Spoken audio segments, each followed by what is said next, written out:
Efekto fotoelektrikoaren ezaugarriak eta aztertuko ditugu ere zeintzu ezaugarriak ezin dira saldu orduan zegoen teoria klasikoarekin. Eta hori importanteak ziren, ze horrek esan nahi zuen, beste teoria bat behar zala ezaugarri horiek azaldu ahal izateko.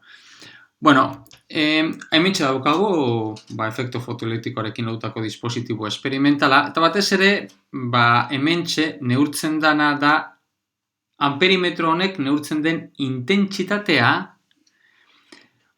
pila honek ematen duen, pila honi jartzen diogun potentzial diferentziaren funtzioan. Hori da neurtzen duguna. Baldin eta, hementxe dagoen bat puntuan dagoen xafla metaliko honen gainean, nu maiztasuna zehatza duen argi batekin igortzen badugu. Orduan, ze esan nahi dugu hementxe dagoen potentzial diferentzia, hementxe dagoen pila honek ematen duen potentzial diferentzia. Azken finean da bi xafla hauen arteko potentzial diferentzia. Hau da, V2 ken V1. V1 izan da xafla non argia jotzen duen. Beraz, V2 ken V1. Orduan, V2 ken V1 hori izan daiteke positiboa, hementxe dugun bezala, eta kasu honetan positiboa badugu, horrek esan nahi du xafla honek daukan potentzia positiboa dugula eta beste honek duena negatiboa duela, eta horrek esan nahi du, hementxe dagoen elektroiak alako bi xaflaren nekiko erakarpen indarra jasotzen duela. Beraz, hemendik ateratzen diren elektroiak azeleratuak direla bi xafla honekiko. Eta aldiz, daukagun potentzia diferentzia negatiboa bada, horrek esan nahi du xafla honek negatiboki dagoela, eta beste xafla positiboki dugula. Beraz, hementxe dagoen elektroiak, askatzen diren elektroiak, balasta indar bat jasotzen du, hori dela eta orduan, ez dugu espero, balasta indar hori dela eta xafla honetatik ateratzen diren elektro guztiak beste xafla horretara iristea. Bueno, orduan, azter dezagun lehenengo eta behin kurba berdea, bai? Beraz, kurba berde honetan agertzen da argiak igortzen duen intentsitate baterako, ze kontuz hementxe bi intentsitate hitza bi zentzutan hartzen dugulako. Alde batetik daukagu, argi honek izango du argiaren intentsitatea, non intentsitate hori argiaren eremu elektrikoaren karratuaren proportzionala dugula, eta beste aldetik daukagu intentsitate elektrikoa nolabait amperimetro horrek neurtzen duena. Intentsitate elektrikoa hau da neurtzen duguna, hau da I minuskularekin adierazita dago, eta beste aldetik I maiuskularekin adierazita dugunean hementxe dugu argiarekin lotutako intentsitate elektrikoa dugu. Beraz, azter dezagun lehenengo eta behin zein den hementxe daukagun kurba berde hauze.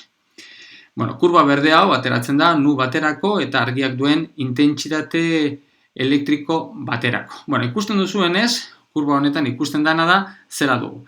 Potentzia diferentzia negatiboa dugunean, ikusten du negatibo gorantz doanean, intentsitate elektrikoa gero eta txikia gorantz doala, txikitzen dala, eta heltzen da V0 edo V potentzial diferentzial balio baterako, non negatiboa dana, minus V0 balio baterako, non intentsitate elektrikoa nuloa egiten den, eta hortik aurrera ja 0 dugun. Beraz, aztertu beharko dugu, ze esan nahi duen horrek. Eta gero bestaldetik, hori da oraintxe aztertuko dugu. Eta beraz, bestaldetik ikusten dugu nola intentsitate elektronikoa, elektroekin lotutako intentsitatea, saturatu egiten dala, ia balio batera, V hori oso handia egiten denerako. Eta hori zergatik gertatzen da. Bueno, guk argiarekin argiztatzen dugunean, espero duguna da, eta gertatzen dana da, elektroiak askatzen direla.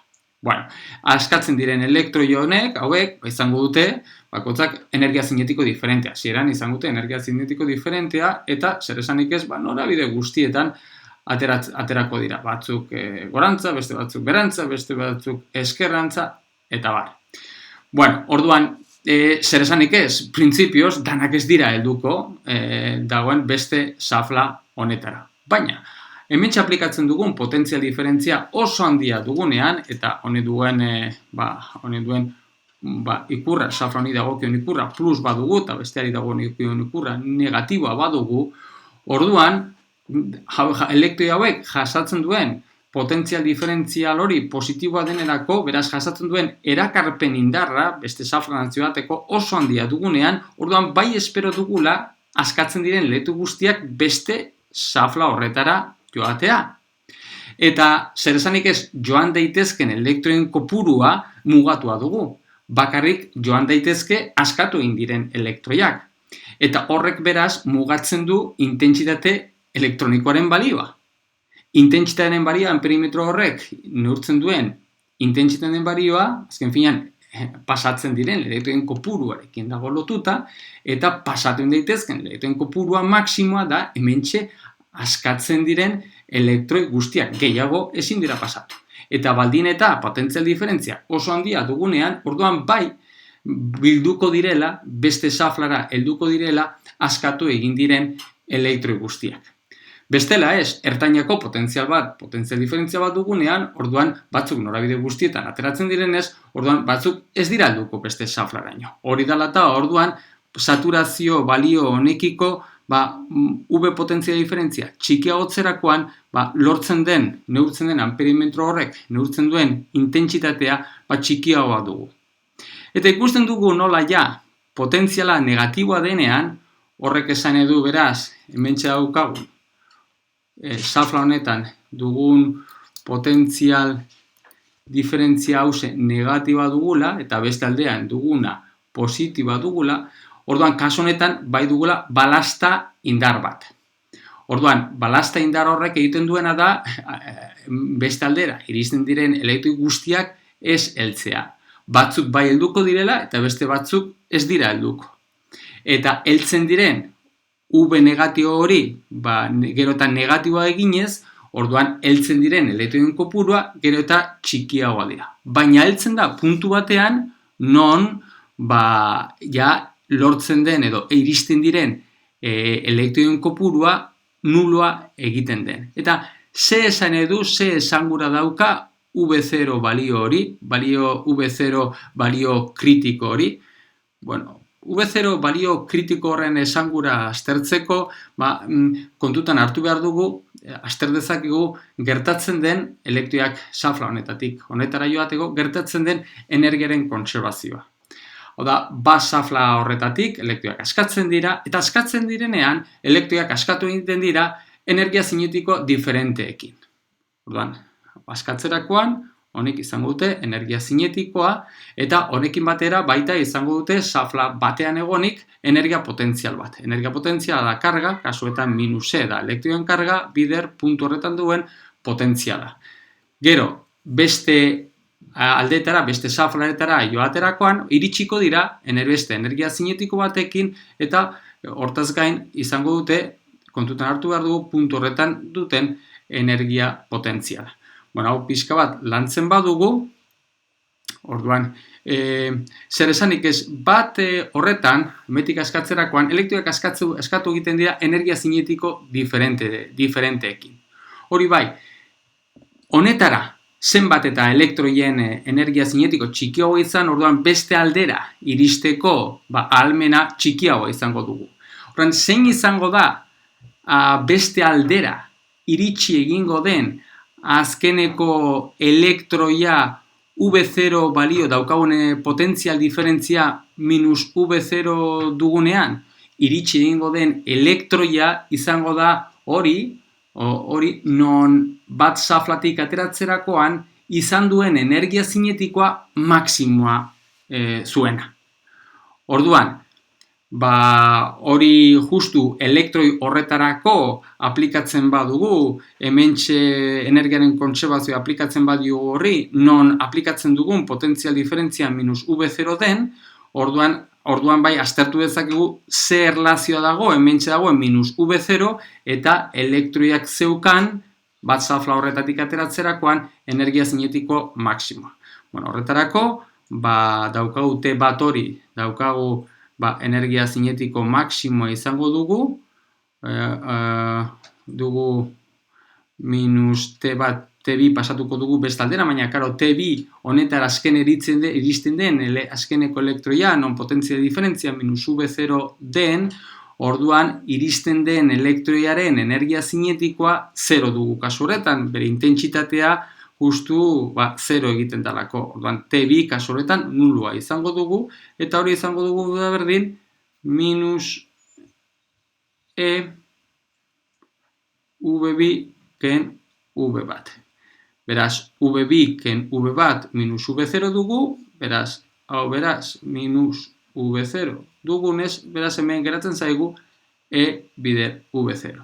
Beraz, E bider V0 dugu, energia zinetiko elektroiak, hemetik ateratzerakoan, elektroien energia zinetiko maksimoaren adierazlea dugu. Bueno, orduan, badakigu zerekin erlazionatuta dago, hementxe dagoen potentzial diferentzialen balio kritikoa. Bueno, hori kurba berderi dagokionez. Beste aldetik, interesantea da ikustea ze gertatzen den argiaren intentsitatea handitzerakoan. Hau da, hementxe dagoen kurba berdea, da genuena baldin eta argiaren intentsitatea, hau da, argiaren eremu elektrikoaren karratuaren proportzionala zen kantitate hori, ia genuenean. Oraintxe, egingo duguna da, argiaren intentsitatea handituko dugu. Beraz, horrek esan edu, argiarekin lotutako potentzia handiagotzera. Horrek esan edu beraz, argiarekin lotutako energia dala bortitzagoa dala. Orduan, eta horri deitzen diogu IB. Bueno, IB beste argiaren intentsitate honekin egiten badugu esperimentua, hori bai, nu maiztasuna berdina mantenduz, horrek esan edu beraz, argiaren kolorea berdina izan da, daukagun kurba da hementxe daukagun la rosa. Daukagun kurba. Interesantea aztertzea, kasu honetan, honek dituen ezaugarriak berdearekin konparatuz. Hau da, intentsitate elektrikoa txikiago zeukanarekin konparatuz. Ikusten duzuenez, V0 balio kritikoa berdina dugu. Horrek esan edu, nahiz eta argiaren intentsitatea handiagoa izan, elektroien energia zinetiko maksimoa berdina dala. Hori alde batetik. Hori adibidez, ez da ulertzen, gero aipatuko dugun bezala, hori zaila da ulertzea. Argiaren intentsitatea handitu eskero, V0en balio berdina da, baldin eta nu hori mantentzen badugu. Gero bestaldetik, hau baita da dugu logikoa, neurtzen den intentsitate elektronikoaren, hau da amperimetroa neurtzen duen intentsitate elektronikoaren balioa, saturazio balio hori, bai dala bestea baino handiagoa. Nolabait, horrek esan nahi du, elektroi gehiago askatzen direla, baldin eta intentsitate elektrikoa handitzen badugu. Beraz, elektroi gehiago askatzen direla. Hori bai nolabait, bai ulergarria izan daitekena. Hementxe daukagun V0, hemen esan dugun guztia, dugu baldin eta maiztasuna, argiaren kolorea bestaldetik mantentzen badugu. Argiaren kolorea aldatzen badugu, orduan hementxe agertzen V0en balioa bai aldatuko dala. Maiztasuna handiagoa egiten badugu, orduan V0en minus V0en balioa eskerrerantz joango litzateke, eta txikiagotzerakoan eskubirantz joango litzateken bere balio absolutua txikiagotuz, beraz. Bueno, hau da gutxi gora bera neurtzen diren ezaugarriak, efektu fotoelektrikoan neurtzen diren ezaugarriak.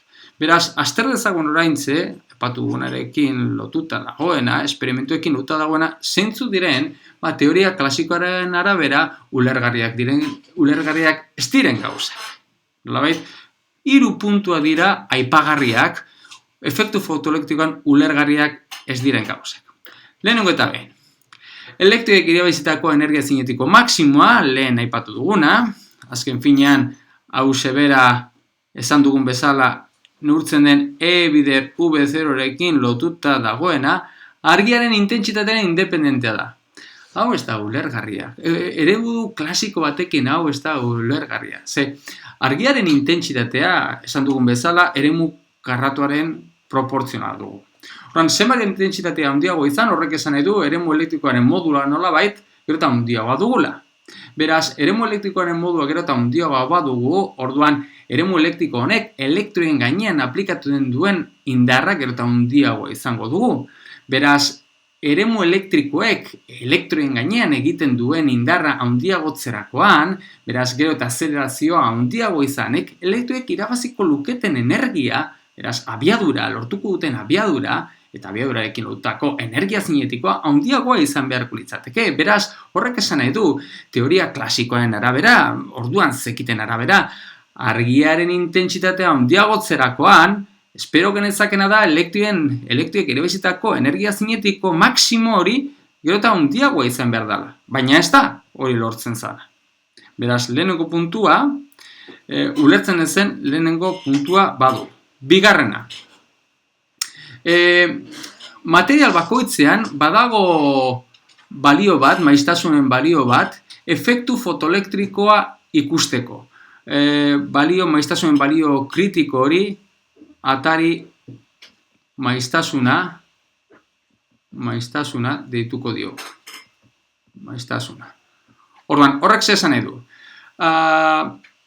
Argiaren maiztasuna, nu zeroen balioa, baino, handiago zen, efektu fotoelektikoa gertatzen zen. Horrek zesan edu, argi horrekin argistatzerakoan, adibidez, urdina argistatzerakoan, orduan efektu fotoelektikoa, emetik elektroak askatzen ziren, eta amperimetro honek intentsitatea neurtzen zuen. Baina, nu zero hori baino txikiagoa izanik maiztasuna, ez zen ikusten efektu fotoelektrikok. Naiz eta argistatu xafla, beraz, nu zero duen maiztasun baino txikiagoneko argiarekin argistatzerakoan, dirudinez, ez ziren emetik elektroak askatzen, eta hori dela eta amperimetro honek ez zuen intentsitaterik neurtzen. Hori ere, ez zen ulertzen, ze berriro, argia azken finean eremu elektrikoaren proportzionala zen, nahiz eta maiztasun diferentekoak izan, eremu elektrikoa zegoen. Orduan, eremu elektriko horrek egin behar zuen indar bat hementxe zeuden, safronetan zeuden elektroen gainean, eta azkenean indar horrek azelerazio batekin lotuta dago, eta elektroak azeleratuz, abiadura bat lortuko duten, nahiko energia lortuko zuten, hemetik askatu izateko eta besteraino joan alizateko. Orduan, naiz eta maiztasuna diferentekoak izan, eremu elektrikoa intentsitatea nahikoa izanik, orduan bai askatu behar zirela. Hori bai, hori guzti hori, irudi klasiko batetik eginda. Orduan, azterpen honetan, zegoen argi nola sartzen zen maiztasunen menpekotasun kritiko hau. Beraz, bigarren puntua, ulertzen zen bigarren puntua badugu. Eta gero bestaldetik, efektu fotoelektrikoan ez dago atzerapenik. Oda, aldiuneko efektua zen. Argia argistatu eta zuzenean, momentuan ikusten zen emetik amperimetro honetatik edo korrontea bat pasatzen zala. Hori ere ez zen ulertzen. Zergatik? Berriro ere esango dugu argiarekin lotuta daukagu eremu elektriko bat, eremu elektrikoiek egingo du indar bat elementxe safronetan dauden elektrioen gainean, eta hori dela eta hementxe dauden safronetan dauden elektroak azeleratu egingo dira, eta azeleratuz, berabiadura handiagotuz joango dira, eta nahiko energia lortzen dutenean emetik askatu ahal izango dira, safronetatik askatu ahal izango dira, eta beste safra joateko. Claro, baina prozesu guztietan, azelerazio prozesu guzti horretan, denbora bat behar dute, alaiko energia behar izango lukete, energi bat lortzeko eta safronetik askatu ahal izateko. Eta gutxi gora berako kalkulo simple batzuk eginez, ateratzen den denbora, ez da erabat arbuiagarri, segundu batzuetako denbora ateratzen da. Beraz, neurtuko egin beharko genukeen, egon beharko litzateken atzerapen hori, argia argistatzetik, hemetik korrontea ikusi arte. Baina ez zegoen atzerapenik. Beraz, badaukagu, oso argi daukagu, zeintzu diren, agertzen ziren efektu fotoelektikoen esperimentu honetan, Hertzek eta Lenarrek ikusitako gauza arraroak, bitxikeriak, ulertzen ez ziren gauzak, irudi klasikoren ikuspuntutik. Horrek zer esan nahi zuen, argi eta garbi, hementxe edo esperimentua txartu zegoen, edo beste teorie berri baten beharra zegoen, hemeko ikusitakoa azaldu ahal izateko.